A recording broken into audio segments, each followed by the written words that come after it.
Shalom, jumpa lagi dengan saya yang menyiarkan surat Filipi. Kita memasuki surat Filipi. Dalam terang tabernakel terkena pelita emas. Pelita emas itu perintahnya ada di dalam Keluaran 27 ayat 1 sampai 8. Pembuatannya pasal 37 ayat 17 sampai 24.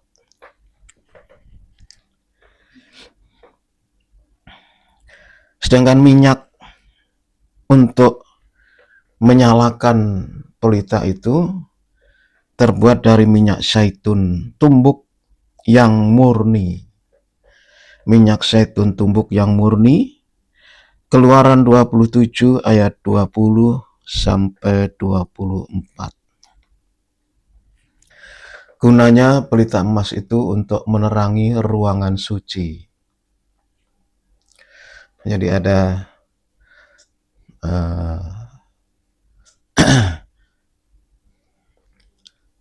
tiga cabang ke kanan dan ke kiri. Itu untuk kalau dinyalakan lampunya itu ada 7 di atas itu.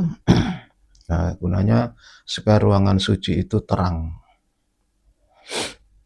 Nah, prosesnya dari emas murni ya dikumpulkan oleh Musa. Jadi Israel itu berkorban anting, kalung, gelang dan sebagainya itu dilebur jadi satu seberat 1 talenta emas. 1 talenta itu kurang lebih 34 kilogram.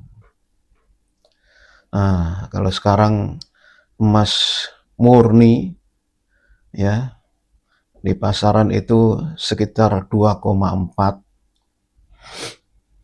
juta ya. 1 gram bisa itu kalikan saja itu. Jadi 2,4 miliar kali 34. Ya, yang penting di sini adalah emas murni. Jadi berarti Israel itu termasuk orang yang suka berkorban untuk Tuhan. Sampai berlebih-lebihan ya. Enggak kekurangan sampai di-stop oleh Musa. Nah, itu pengorbanan yang dilakukan oleh Israel. Sekarang kita membaca Filipi pasal 1 ayat 1 dan 2. Dari Paulus dan Timotius, hamba-hamba Kristus Yesus, kepada semua orang kudus dalam Kristus Yesus di Filipi, dengan para penilik jemaat dan diaken. Ini surat Paulus khusus kepada Filipi ya. Enggak ada, saya periksa mulai dari Roma, Korintus, Galati, Efesus, enggak ada disertakan kepada jemaat Filipi dengan para penilik. Penilik itu sama dengan tua-tua sidang atau gembala. Nah, diaken itu pembantunya atau yang membantu. Jadi itu diikut sertakan. Kasih karunia dan damai sejahtera dari Allah Bapa kita dan dari Tuhan Yesus Kristus menyertai kamu. Kita melihat mengapa penilik jemaat dan diaken diikut sertakan. Kita membaca 1 Timotius pasal 3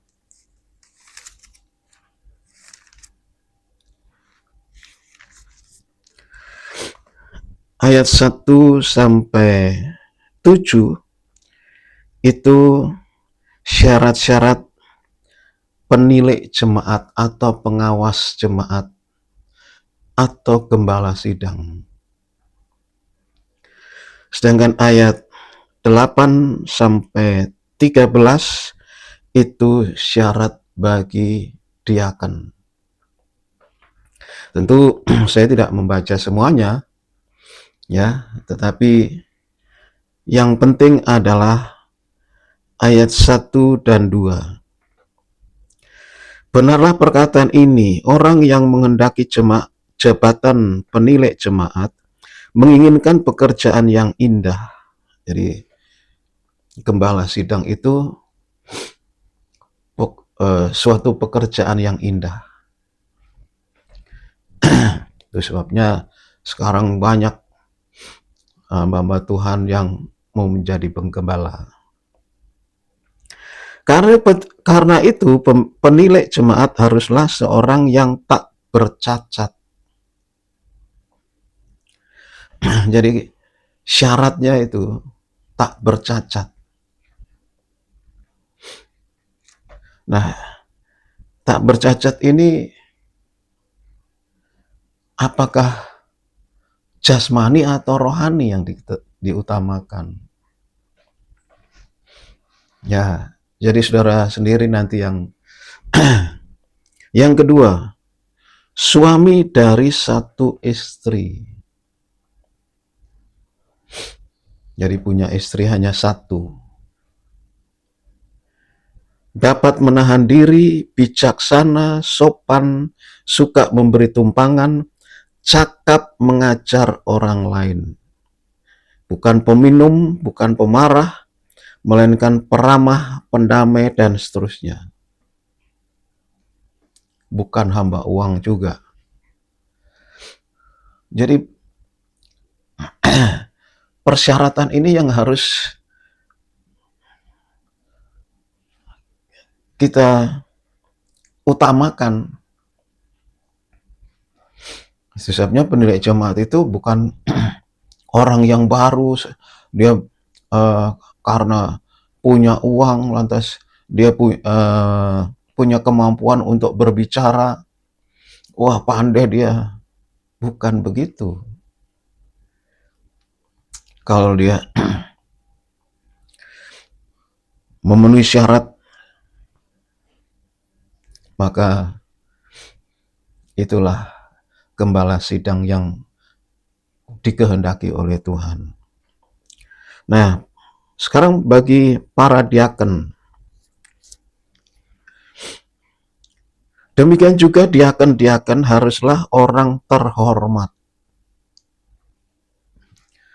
punya martabat yang baik di hadapan masyarakat. Jangan bercabang lidah, jangan penggemar anggur, jangan serakah, melainkan orang yang memelihara rahasia iman. Saya loncat ayat 12, diaken haruslah suami dari satu istri dan mengurus anak-anaknya dan keluarganya dengan baik. Jadi diaken itu yang membantu tua-tua sidang atau gembala itu memenuhi syarat ini. Nah, barulah nanti akan dilibatkan oleh Tuhan di dalam pemberitaan Injil. Sebab jemaat Filipi ini dilibatkan oleh Rasul Paulus dalam pemberitaan Injil. Lalu kasih karunia dan damai sejahtera menyertai kamu. Kasih karunia itu bentuknya adalah keselamatan oleh korban Kristus. Efesus pasal 2 ayat 8 dan 9. Sebab karena kasih karunia kamu diselamatkan oleh iman. Itu bukan hasil usahamu, tetapi pemberian Allah. Itu bukan hasil pekerjaanmu, jangan ada orang yang memegahkan diri. Jadi keselamatan itu kasih karunia, kemurahan Allah. Bukan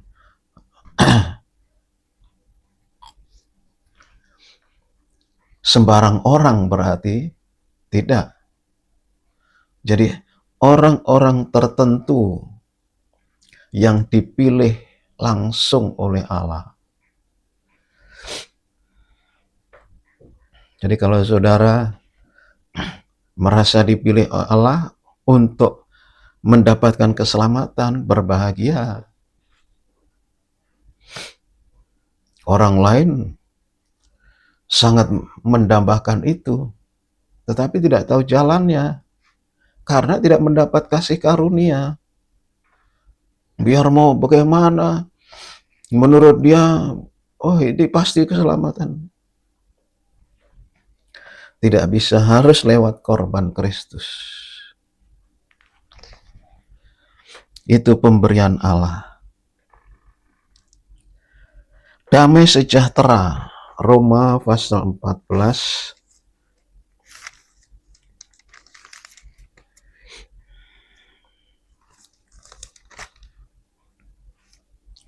ayat 17.